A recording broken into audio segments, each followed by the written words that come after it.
بسم الله الحمد لله والصلاة والسلام على رسول الله وعلى آله وصحبه ومن والاه رب اشرح لي صدري ويسر لي أمري واحلل عقدة من لساني يفقهوا قولي. Assalamu alaikum and welcome to the last part of my series on the events and some of the factors that led to the abolition of the Khilafah on the 3rd of March 1924, which equated to the 28th of Rajab. We've talked about the importance of the Khilafah, the impact on its demise in the world, the view of Muslims at the time, the ideas that proliferated in the tail end of the Khilafah, which permeated people and caused confusion in an era of Islamic decline. We've talked about the internal schisms that some of those did and the reformist ideas brought in. We've talked about its decline in the world in the 19th century and the relationships with Western powers, which were sometimes hostile, sometimes cooperative, and sometimes two-faced. In this last episode, we're going to talk about the aftermath of World War I. So when we look at this, I remind you of a map I showed you in the first episode, which showed the extent of the Ottoman Khilafah in the lighter brown zone, and how from 1681 through to its remnants by the time we get to the 1914 era before World War I. And in World War I and after World War I, you get to a situation which is pretty much like this. The Ottoman Khilafah has lost all its European territory, Greece, what's in the Balkans, Cyprus. It had lost Egypt before that. It lost Bilad al-Sham, Syria, and Jordan and Palestine and Lebanon. It lost Iraq. It lost the whole of the Hijaz. This was a disaster, of course. The straight line borders marked here illustrate, how the colonial project worked and how these borders were drawn so that colonial powers could divide and rule with their proxies in the region. So this is how we've come out of World War I to some extent. I mean, immediately after World War I, there was no Saudi Arabia, and we're going to be talking about how some of these states developed. And I want to try and illustrate that there are three tracks happening at once. One is what I've called British diplomacy. So World War I ends in 1918, and between that and 1924, we see a series of diplomatic initiatives by Britain, first under the Treaty of Sèvres and then later under the Treaty of Lausanne, to try and subjugate the Uthmani Khilafah. And at the same time in that period, you have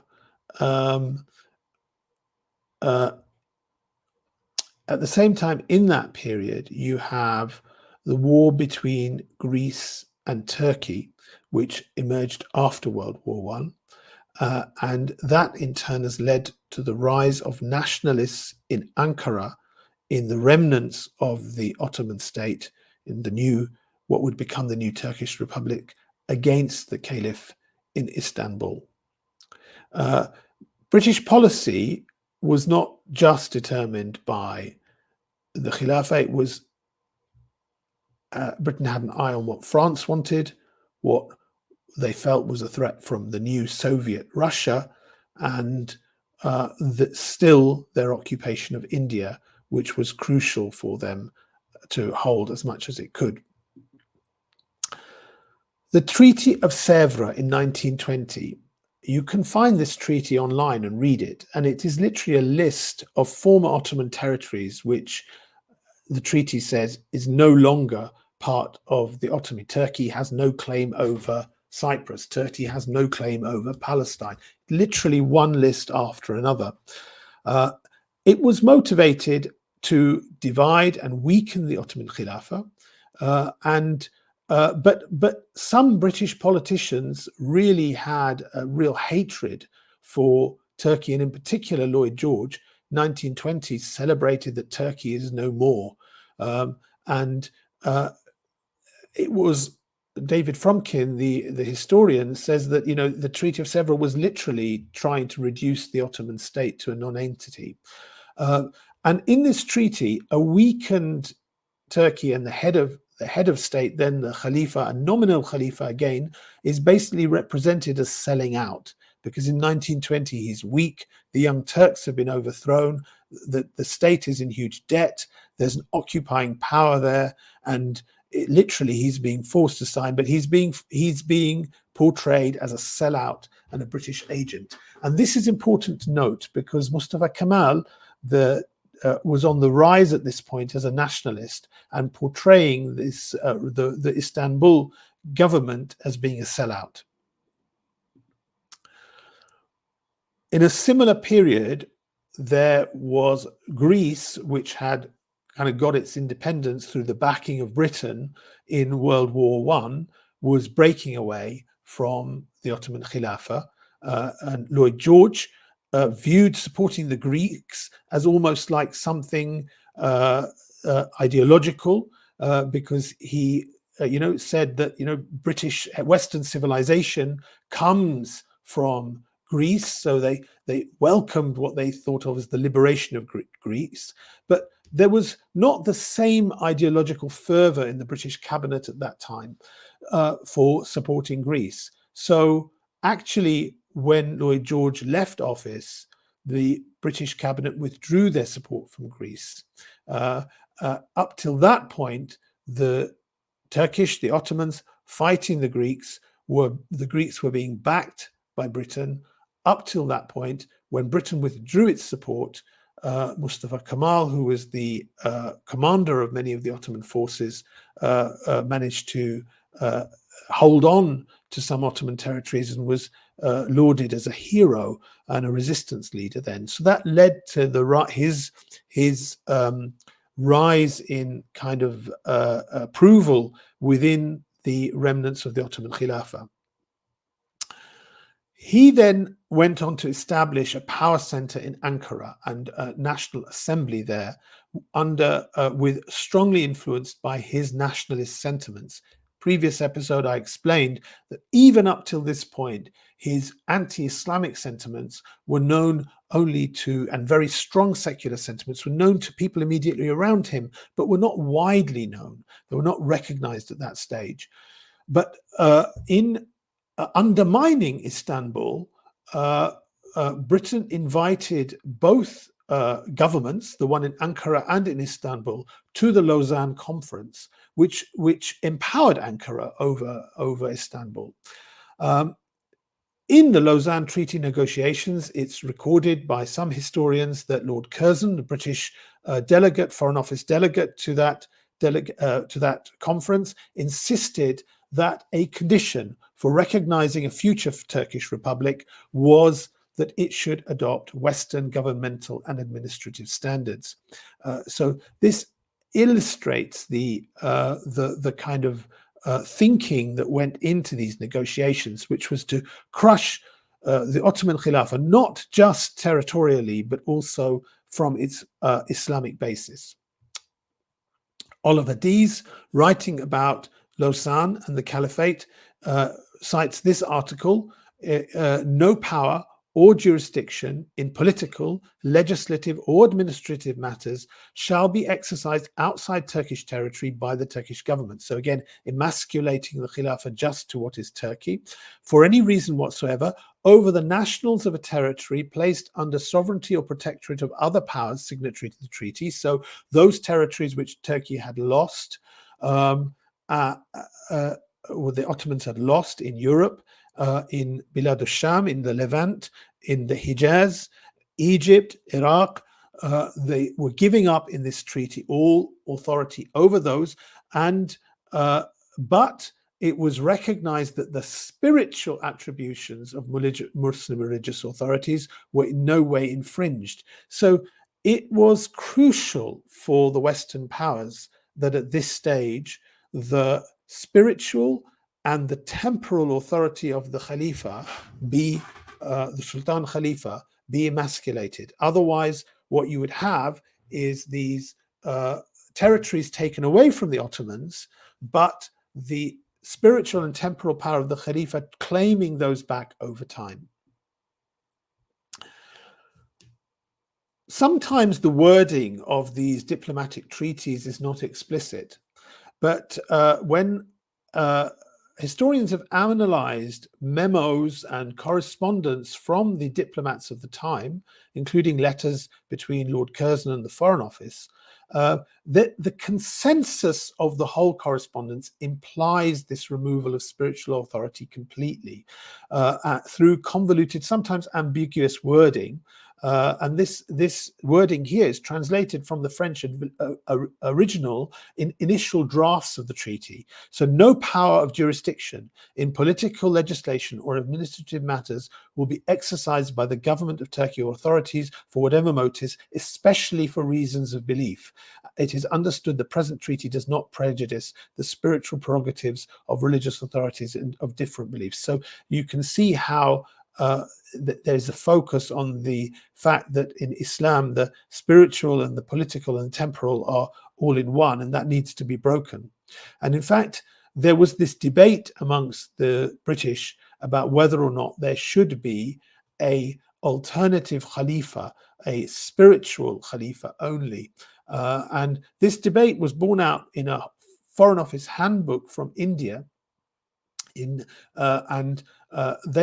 they actually raised concerns from India, the India office, that this idea that the caliphate should just be a spiritual authority, like the papacy at that time, separate from the temporal authority. Well, it's not credible, neither from the history of the Khilafah, nor from the utterances of present-day authorities on Mohammedan law, Islamic law, and tradition, does it appear that the Khalifa can be regarded as just a spiritual suzerain.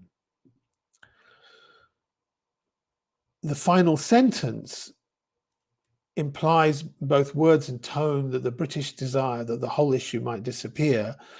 And they were talking about putting King Hussein, the Sharif Hussein of Mecca, as a possible caliph, which was very opposed by the Muslims of India, because Sharif Hussein was seen as a traitor to the Ottomans. The final sentence of this handbook is, it may become clear that the caliphate as an institution is as dead as the Holy Roman Empire, a voice with no substance. Edwin Montagu, the Secretary of State for India at that time, was warning from India that the feeling on the future of Turkey is growing apace in India, while the British Empire is embarking on a campaign which is not merely anti-Turkish, but seen to be anti-Islam. The debate was whether there should be an Arab caliph or no caliph.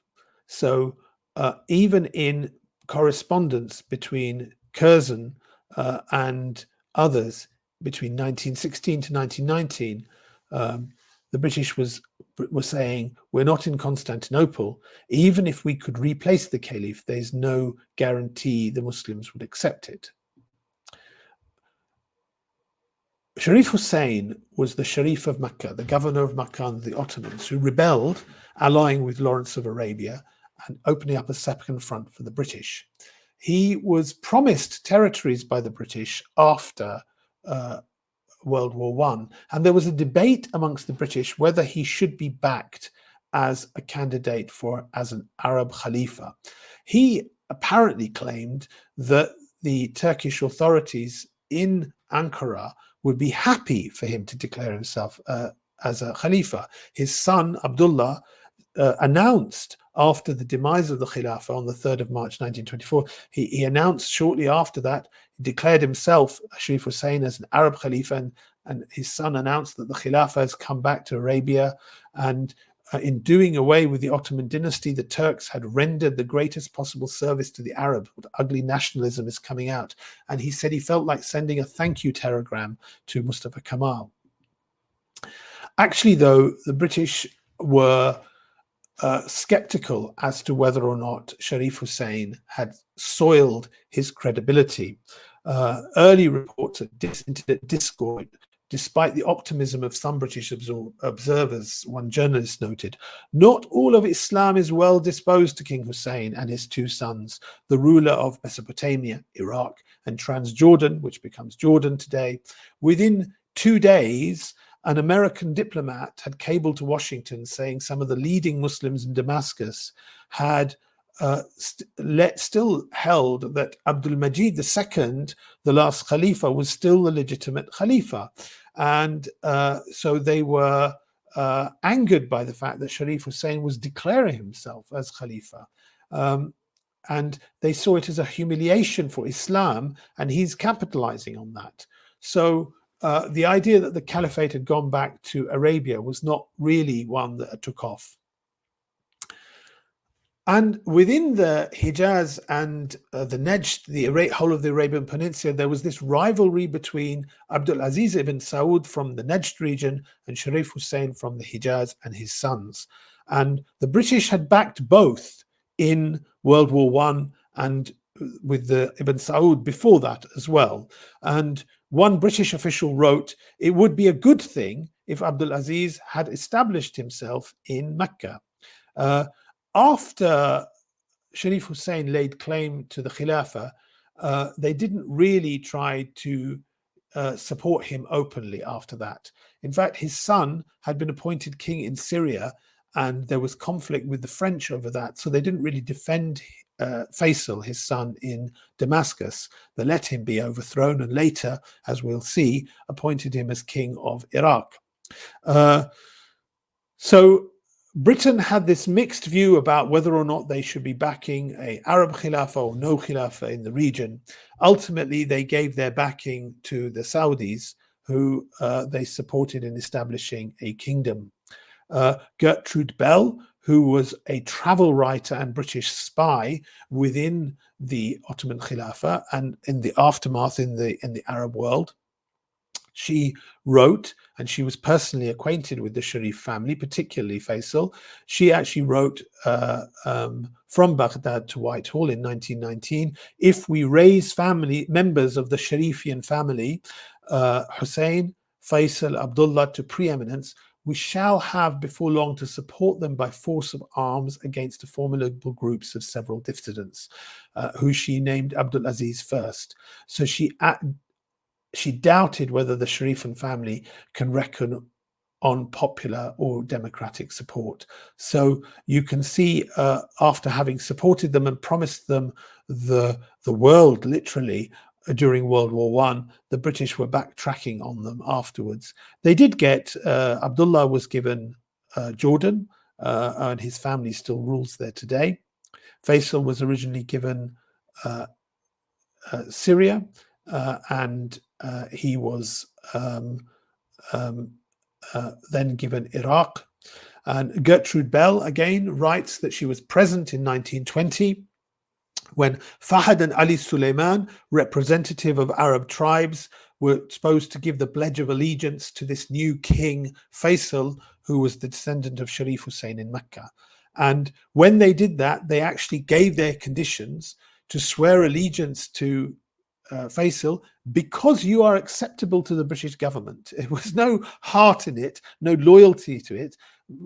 Gertrude Bell comments that Faisal was a little surprised and looked round to her smiling and confused and said, no one can doubt what my relations are to the British, but we must settle our affairs ourselves, as if to say, come on guys, you've got to let me be the ruler, as if that was ever going to happen.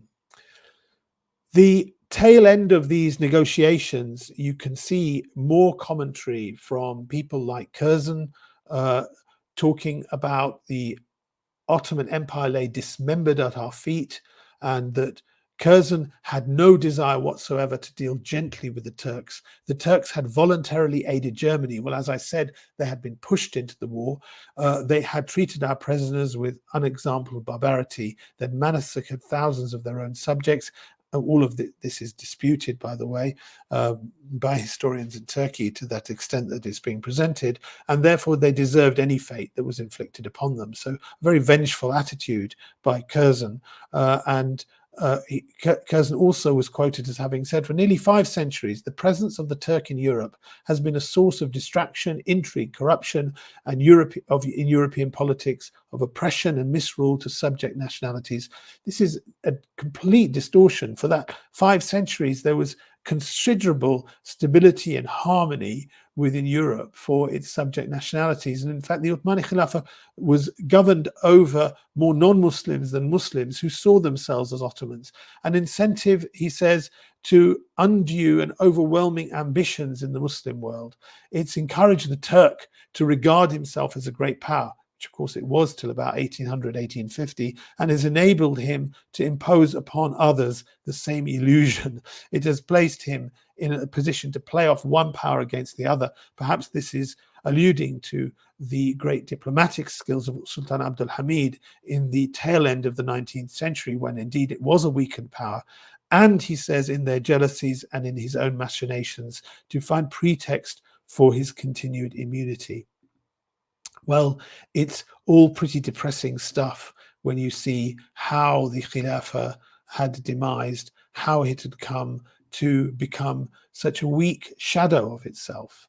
And if we as Muslims just looked to the reality and to history and the chaos and the death and the misery and instability that has reigned over the Muslim world ever since the demise of the Khilafah and this era that I've been talking about, we would indeed be depressed people and pessimistic people, except that we have the promise of Allah and His Messenger about the return of Islam and the Khilafah.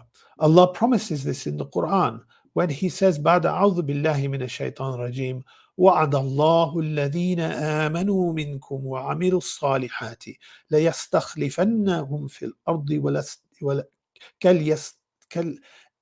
استخلف الذين من قبلهم وليمكنن لهم دينهم الذي ارتضى لهم وليبدلنهم من بعد خوفهم أمنا يعبدونني لا يشركوا بي شيئا فمن كفر بعد ذلك فأولئك هم الفاسقون." Allah has promised to those of you who believe and do good deeds that He will certainly make them successors in the land, give them istikhlaf, give them khilafah, as He did with those before them, and will surely establish for them from their deen, for them their deen, which He has chosen for them, and He will indeed change their fear into security, provided that they worship Allah and nothing associate nothing with Him. And whoever disbelieves in Him after that promise, they will be seen as the rebellious by Allah. And the Prophet ﷺ talked about prophethood being with the Muslims as long as Allah willed. Then there would be Khilafah ala minhaj an-nubuwwah, that was the Khilafah Rashida. Then there would be hereditary rule, mulkan adan, and then there would be oppressive rule, mulkan jabriyah, and then there would be Khilafah ala minhaj an-nubuwwah, and that would be there to stay. And that when that comes, he said in another hadith that Bayt al-Maqdis will be the capital of the Khilafah. And that indeed, my dear brothers and sisters, is a very heartening point for us to end on and to motivate us to learn lessons from this and to really strive and work to build opinion for an Islamic alternative, a civilization which the world desperately needs as an alternative to look at. In the coming weeks after Ramadan, inshallah, I hope I'll be able to present some alternatives to discuss how that civilization will function, what are some of the facets of it, what are some of the differences between that civilization, the Islamic civilization, and the global order of today, which, as we can see, is causing misery and chaos for huge numbers of people. I hope this series has been valuable and enlightening, and I hope, inshallah ta'ala, Allah subhanahu wa ta'ala brings some goodness through it for people, and some lessons for us, and we see the return of the Islam as a complete way of life, as a civilization, and the re-establishment of Khilafah, inshallah, as is ordained by Allah and His Messenger. Wassalamu alaikum wa rahmatullahi wa barakatuh.